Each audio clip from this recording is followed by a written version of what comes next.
So ladies and gentlemen, please help me welcome our speaker, Mr. Soji Megbowon. Hello.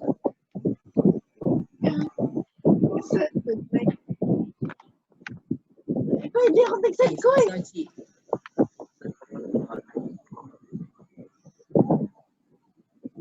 Ano naman eh, ako ang kuan, naghang naman. Yung naghang dong.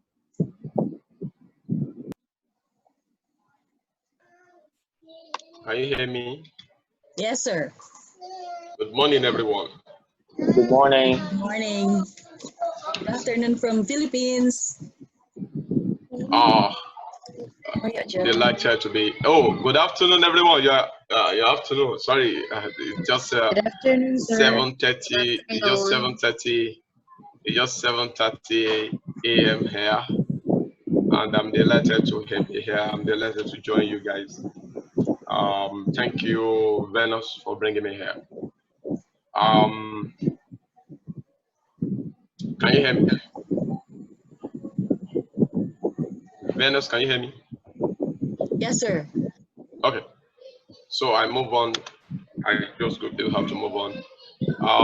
I'm going to share my slide, and so that we can start and the conversation. I appreciate the crop of speakers that we have here since you guys started this conversation, and it's indeed amazing. It indeed amazing with what I've learned, what I learned yesterday, added to what I already know. And it is quite interesting to join you guys this morning to take this this theme. The topic for today is digital inclusion in low-tech community. Digital inclusion in low-tech community. Can you all see my slide? Can you see my slide? Yes. Yes, yes. You can see my slide. So digital inclusion in low-tech community. And we'll be looking at this topic from the angle, from the perspective of as an educator, and we'll be looking at it that there are some people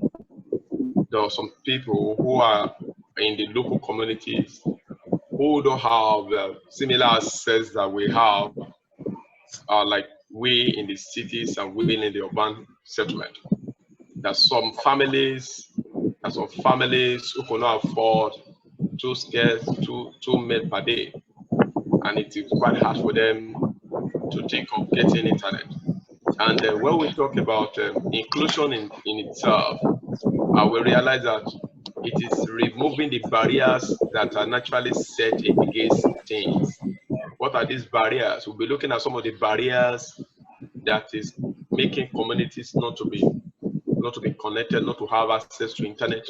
We'll be looking at different barriers, and we'll be looking at solution to what we can do to remove this barrier as teachers, as policymakers, and as families and parents. So this is the story of a young lady. This is the story of a young lady, a young girl who lives in a rural community, live with families in a rural community, in a very remote community.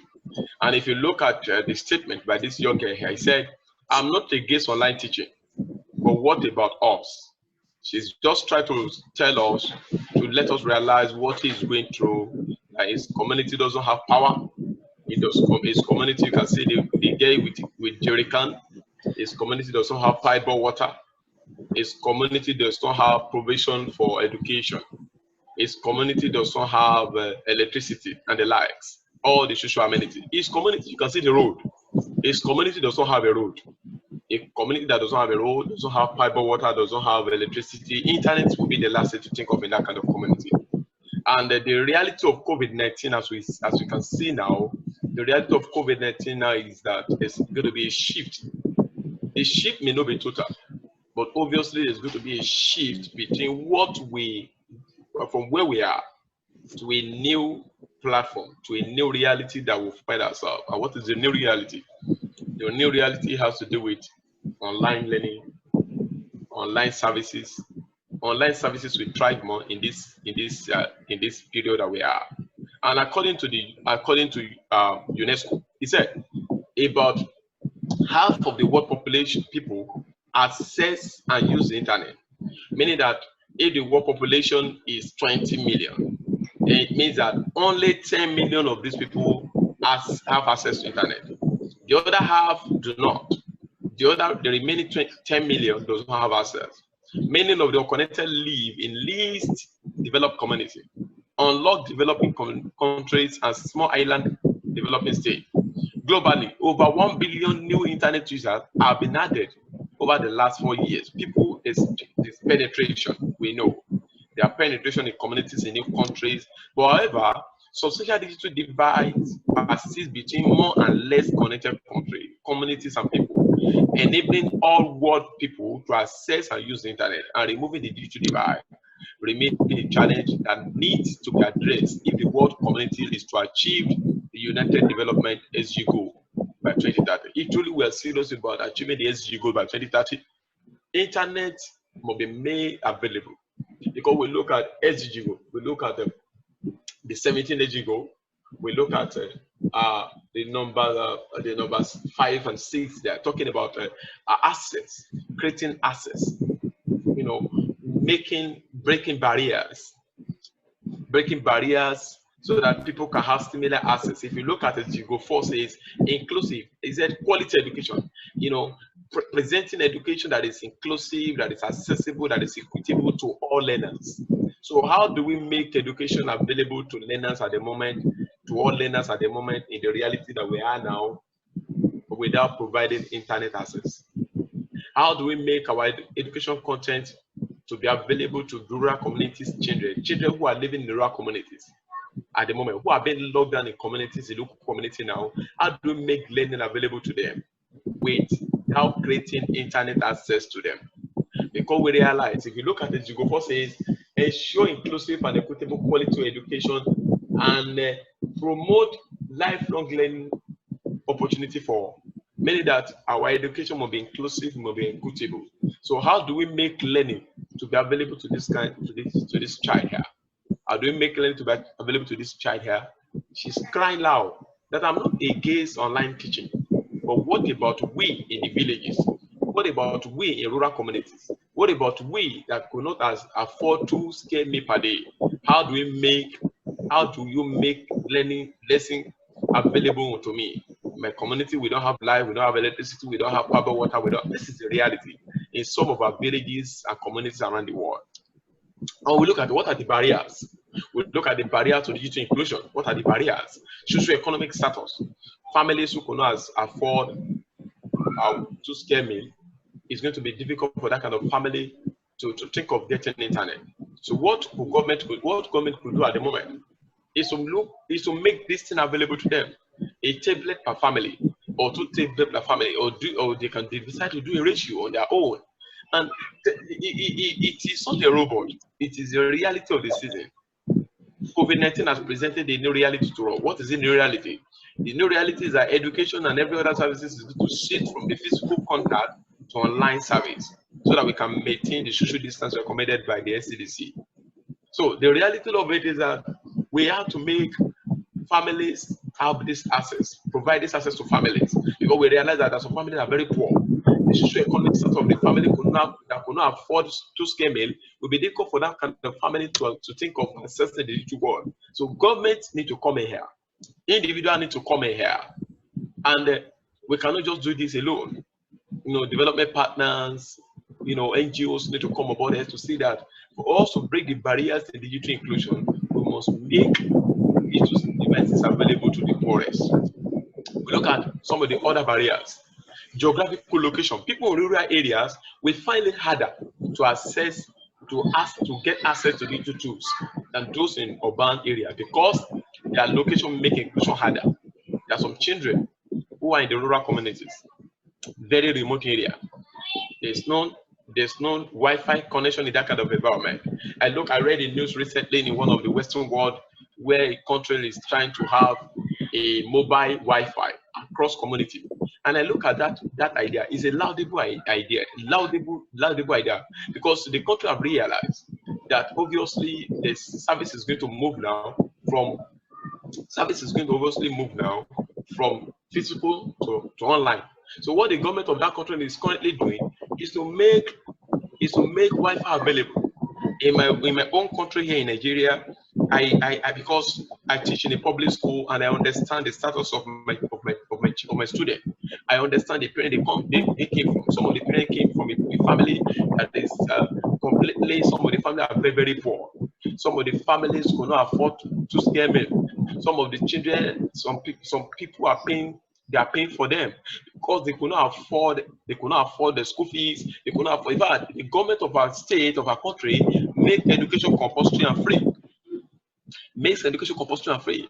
But even at that, some children cannot still afford coming to school. The cost of transportation, the cost of feeding per day, these are barriers. So what do I do at this pandemic period? I look at the pandemic period that, okay, how do I reach my student? I will set up classes, I will arrange classes for my students, but mostly less than 3% of them will be available to attend these classes. It's not that the students are not willing. Obviously, my students are willing to learn. But the challenge is that some of them have smartphones, but parents could not afford internet because of the reality of the pandemic. Parents is still looking for what to feed, what to eat. Then it will be very hard for that kind of parent to think of getting internet for the children to learn. So I have to think around, meet, talk to my friends, set up a national campaign. I set up a national campaign to raise support for these children. I spoke to friends, families, my friends in the corporate world to come to my aid to supply internet for these children. And it's just like a magic. The campaign started on Sunday. If you go to my status on Facebook, you can help me to also share with your colleagues in your country, so that we can raise support for these children, so that we can help these children. And as we speak now, more than 150 of my students have gained direct access to internet free of charge. We have been able to reach over 150 students as we speak this morning, providing them internet access so that they will be able to come online. And I look at it in my last class yesterday, I was taking them classes on COVID-19 realities, and I look at it. I took the percentage of students who are in class as we speak. Because of that effort of mine, I now have recorded over 65% of students are now in class.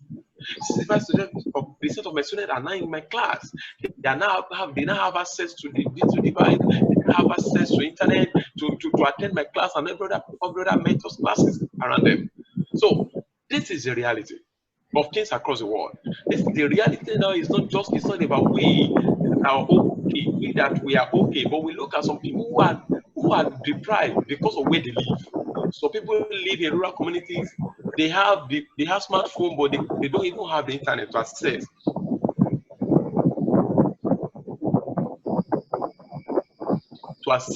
The content that is met. As organization, we need to try and see how we can make this service, how we can break this barrier, so that people who live in rural community will have similar access to service that will in the urban or rural, urban or semi-urban do have access to. And I believe this is possible if we take it upon ourselves. And I move on to the next one. What are other barriers? We look at language, a big barrier.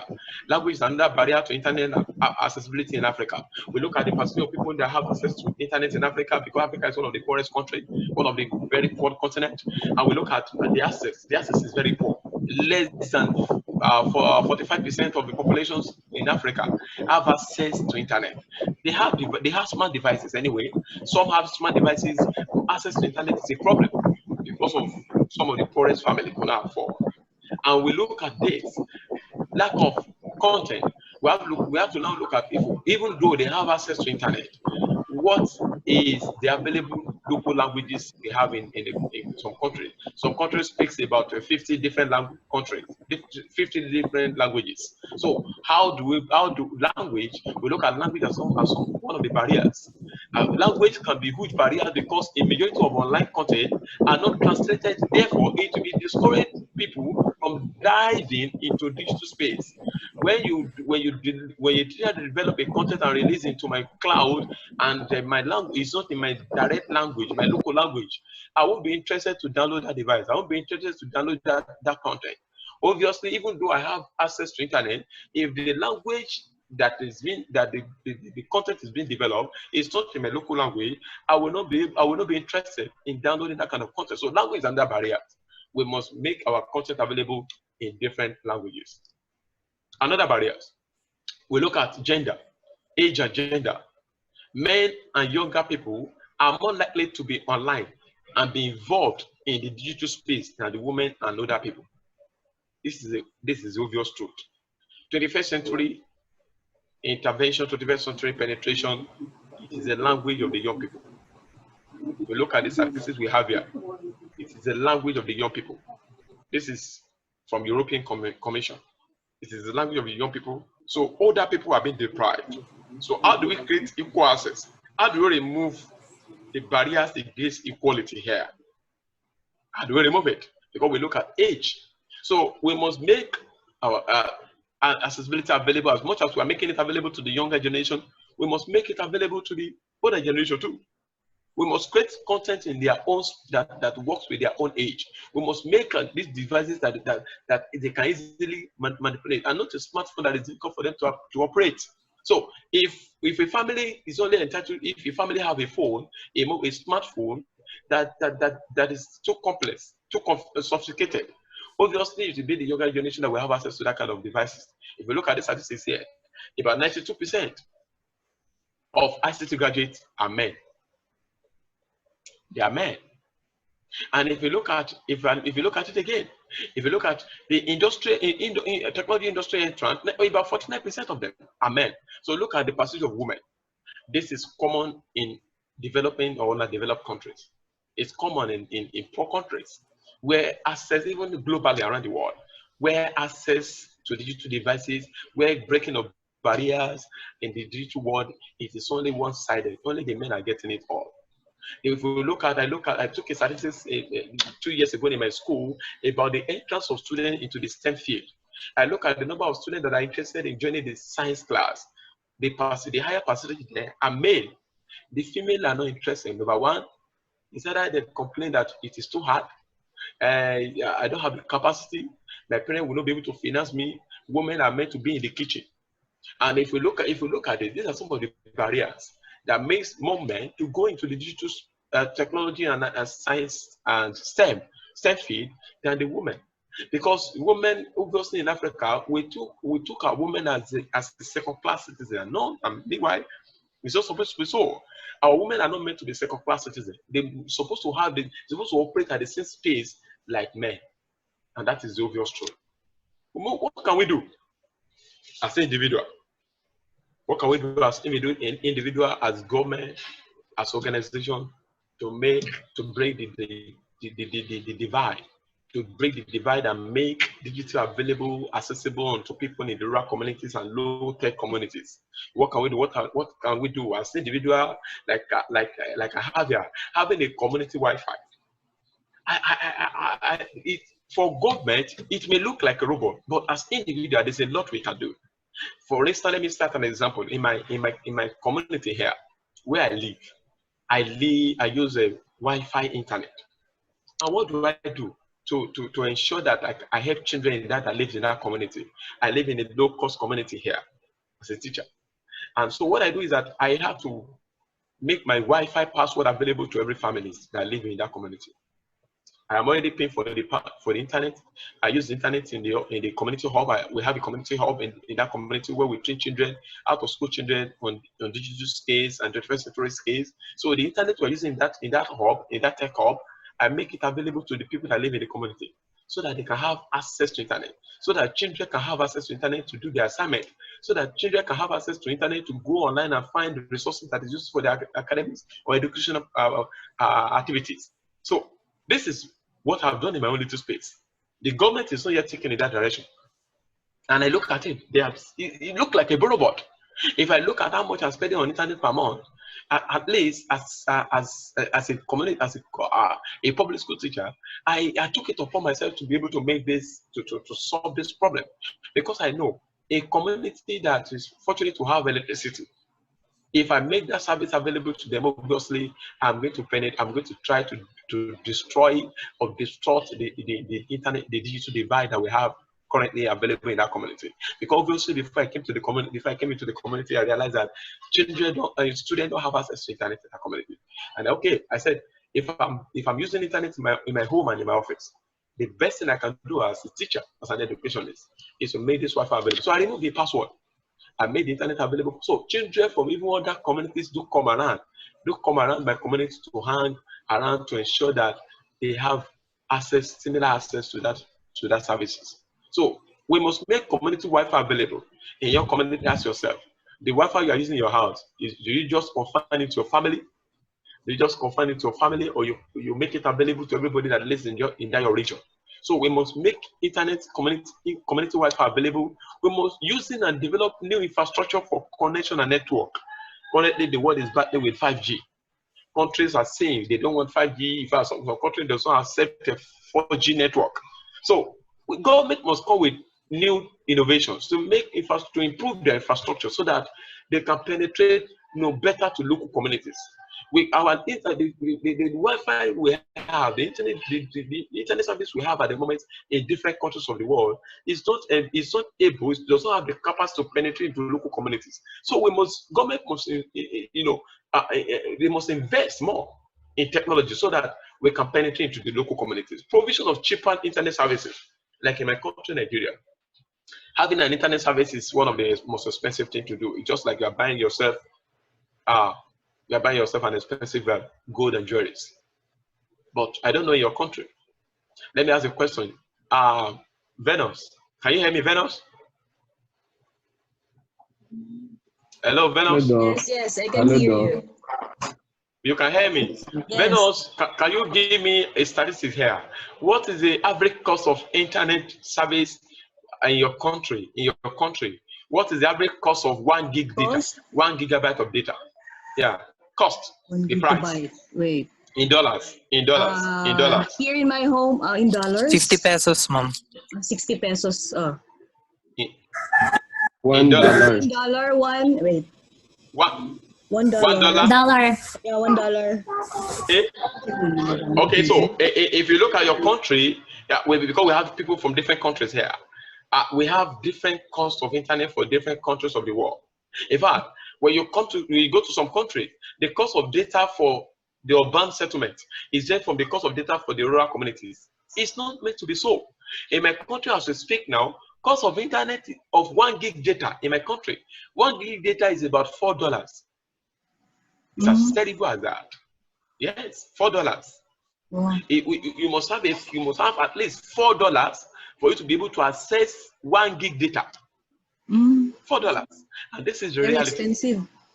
Very expensive. So that is why I look at it. It's very hard for communities, for families. That's why I have to just try to take advantage, to take up that responsibility upon myself in my own little community, in my own community, cluster community here. The internet I'm paying for because I bought unlimited data. And unlimited data I bought here, it costs about $85. The unlimited data I am using here, it is unlimited for 1 month. It costs about $85. Oh. Are you with me now? Yes.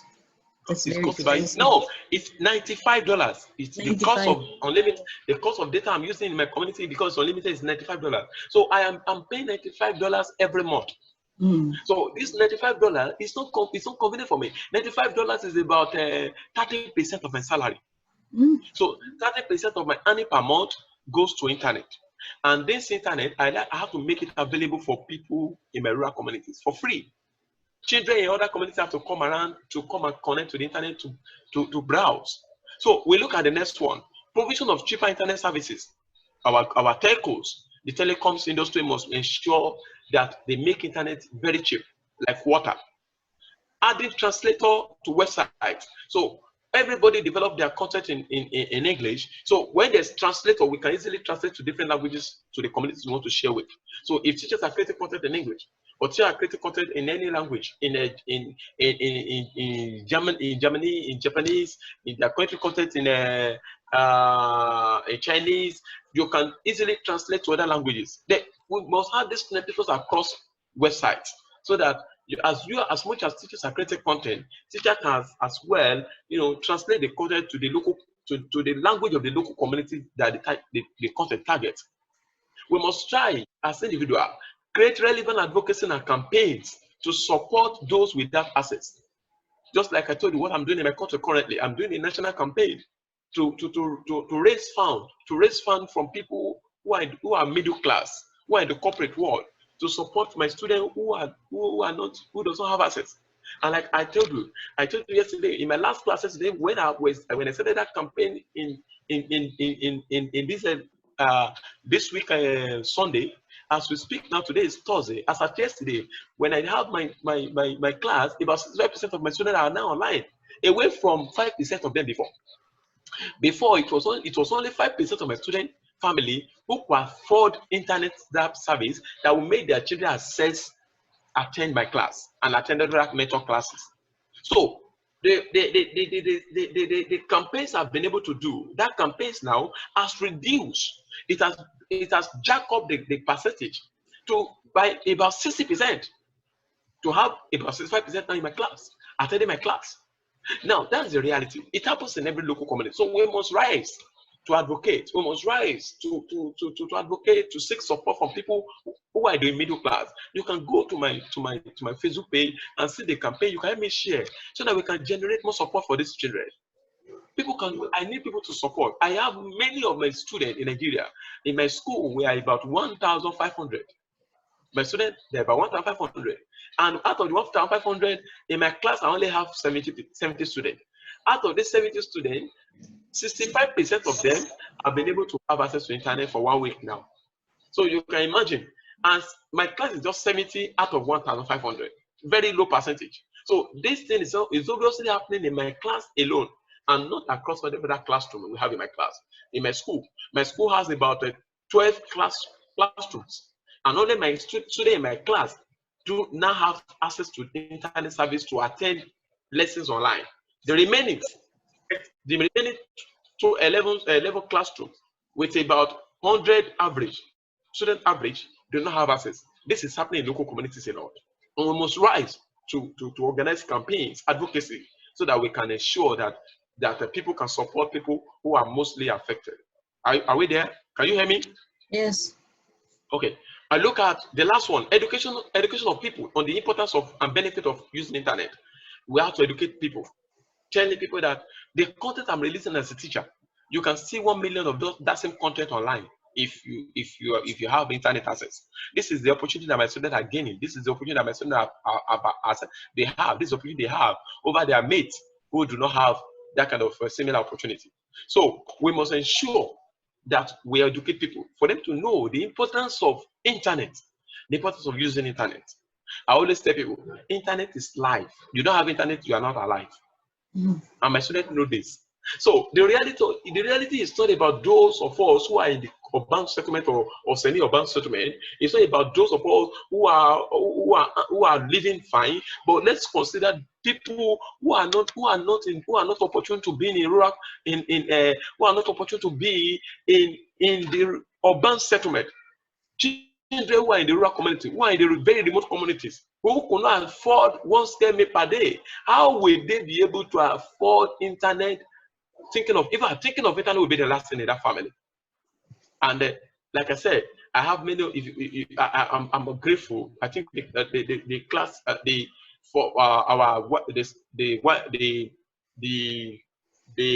platform is about to shut down, and then maybe when the Venus come try to reset extend the time, then we can continue the class. But at this moment, I want to appreciate some of my colleagues in Nigeria. I can see Abiola here, one of the advocates for STEM education. Amazing lady, doing excellent in Nigeria. These are some of the teachers that are doing well in this country, trying to make education available, affordable to children in rural communities, and to ensure that they get the same access. We are both in public service anyway. We are both in a public school, but we are trying our own little way to ensure that we are breaking barriers, that we make that will make parents begin to think that students attending private school are more better than students attending public school. The barrier we are fighting in Nigeria. And this is the barrier that I believe every public school teacher must fight.